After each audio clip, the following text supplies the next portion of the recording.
satul Rediu de Sus, raionul Fălești, din Republica Moldova, astăzi are loc un eveniment destul de important pentru fermierii și antreprenorii agricoli din Republica Moldova.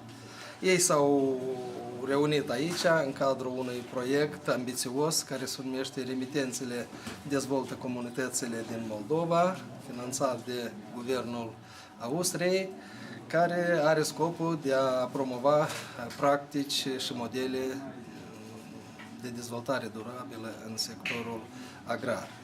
Gospodăria agricolă Rediul de Sus sau gospodarul Rediu are o experiență bogată în domeniu și cel mai important de a-și împărtăși această experiență cu fermierii din localitate, din raionul Fălești și din Republica Moldova.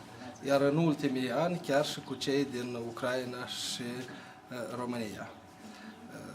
Atelierul de astăzi a fost organizat în parteneriat cu un grup de organizații neguvernamentale, deci Renașterea Nucului din localitate, Asociația Cutezătorul din Fălești și Pro-Cooperare din municipiul Bălți.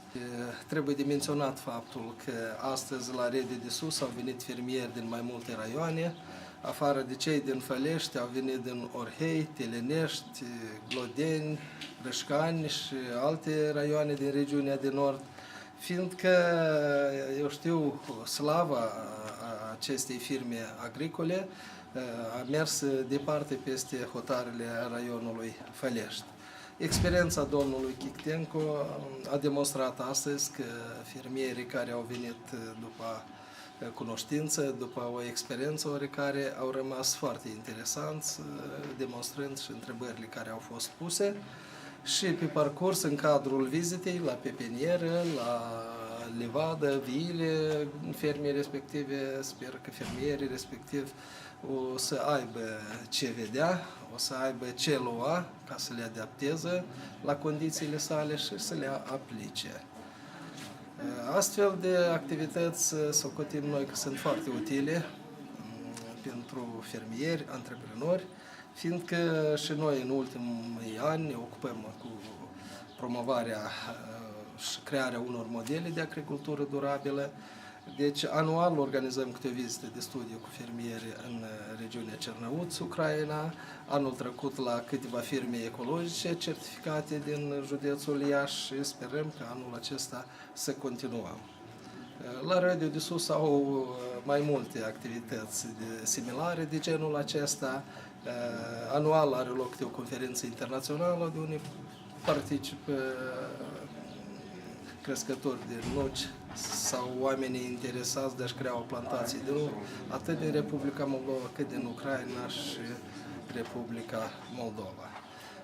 În această fermă agricolă, cred că fermierii care au venit astăzi la Rediu de Sus vor vedea într-adevăr modele de dezvoltare durabilă, fiindcă a fost anul trecut implementat și un proiect susținut de către Guvernul Republicii Polonia, unde au fost organizate 3 traininguri, spre exemplu, utilizarea energiei solare în sectorul agrar, utilizarea, eu știu, toaletelor ecologice de tip Ecosan.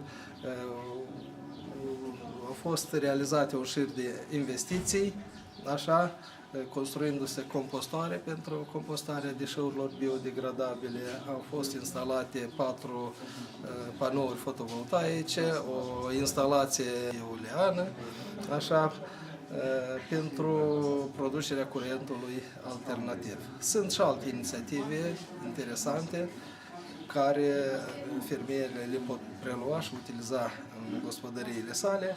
Spre exemplu, la Rediu de Sus, mai mult de 10-15 ani, deșeurile animaliere sunt procurate, cumpărate din alte localități, chiar și utilizate pe câmpurile gospodăriei respective.